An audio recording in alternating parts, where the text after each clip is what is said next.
I finally got round to seeing the Francis Bacon show at the National Portrait Gallery. I kept putting it off, but I saw that it had 3 days to go last week. I'm not a big fan of Bacon, but I do think that his paintings are extraordinary. They really convey strong emotions and they're very often quite cinematic. It's really impressive work, even though it's definitely not my favourite. The reason why I'm not a big fan of his work is that he seems to have a very negative view of the world. Really, really interesting themes that do interest me. Themes of suffering, of despair, of the human condition. It's very existentialist work. So in this way, I really like it. But he is really deeply engaging with the darker aspects of existence. It's very gloomy work. It's very pessimistic in the most brilliant way. It's original, it's creative, it's really evocative. But I don't know, it's just, there's too much negativity for me without any hope, without any optimism in the work, and that just doesn't match with my view of the world. The show is fantastic. It's an amazing collection of his work. I really, really enjoyed it, but I'm still not a big fan of his work. There's no relief from the gloom for me. I don't see any hope in his paintings. That said, I can personally very much identify with the difficulties of life that his work presents. I just don't find enough balance in his work. It's just too depressing, especially when you're seeing a whole show of his work. One thought I did have was, why did he just keep painting the same thing?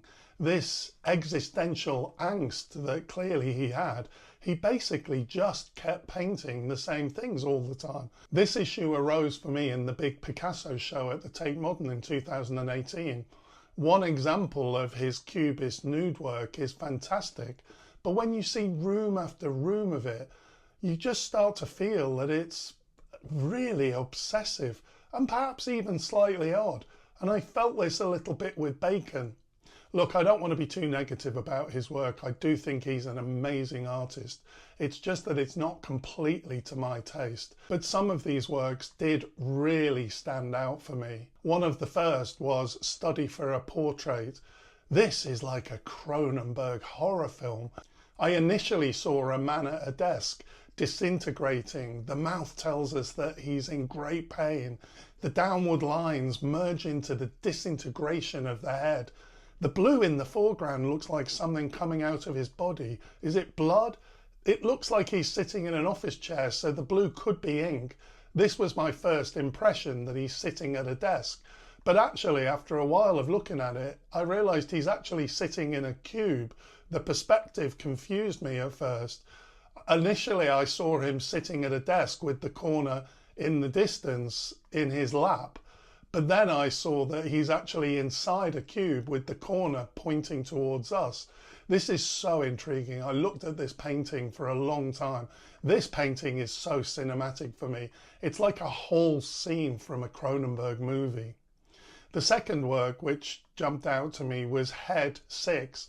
This is similar to the previous work. Again, a screaming man, a man experiencing absolute terror inside a box. It's based on a Velázquez painting, Pope Innocent X, and this adds an extra level of interest to it. The cube space is fascinating, I think. Cubes have featured a lot in my work, so I really connected with this. Like the previous work, the downward lines here give a dynamic element to the painting. The open mouth makes it absolutely terrifying. The third work is Man in Blue 1. This seems to be a man leaning at the bar. The cube space is present again. The lines down are present again. But the lines have more clarity here. There's a clear distinction between the lines and the man, although the face is still disintegrating. Again, this is so cinematic. It really tells a story. Next was Self-Portrait. This is an unfinished work, but I absolutely love it. The canvas is untreated. It was found after his death, and I think it's absolutely fantastic. There's a simplicity here. It's less complex than his fully realised work, The face is really well developed, which gives us a way in. And then the lines, the chaotic lines, really suggest something. It's like the disintegration is in his body rather than the face. Or it could be a kind of reintegration. I loved the unfinished lines. Next was Study for a Self-Portrait. This is Bacon's head with Lucy and Freud's body, and there's kind of a compilation of identities, and I think that Bacon often did this in his work. Again, there's a cube here, but this time he's in front of it. What's the significance of the cube here? The solid brown bit is like a canvas. His face is on a canvas. But then we're given this 3D element from the left side, making the canvas come off the wall. It's not a subject in cube space, as with the previous paintings I liked, but the cube space is doing something interesting here. The seventh work I really liked were the 3 studies of Isabel Rawsthorn. This is different than his other triptych portraits, which come in 3 separate works. We can see 2 studies with the same subject, where there's 3 separate paintings. Here we get 3 in 1. Again, this is so cinematic. It's really interesting with these 3 different elements. It's like a whole scene from a movie. Different scenes, different layers. Next, again, another cinematic work, Triptych May to June 1974. This painting portrays the death of his lover George Dyer, and it tells a big story. There's 3 different scenes from a film. Overall, this is a great show.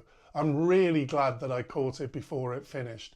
Bacon's work is absolutely fantastic, and I probably do appreciate his work more after seeing this really substantial exhibition. But I found his view of the world to be so negative and gloomy. I love the realism of it, but personally I have a more balanced view of life and existential angst than he presents in his work. Thanks for watching, and I'll see you next time.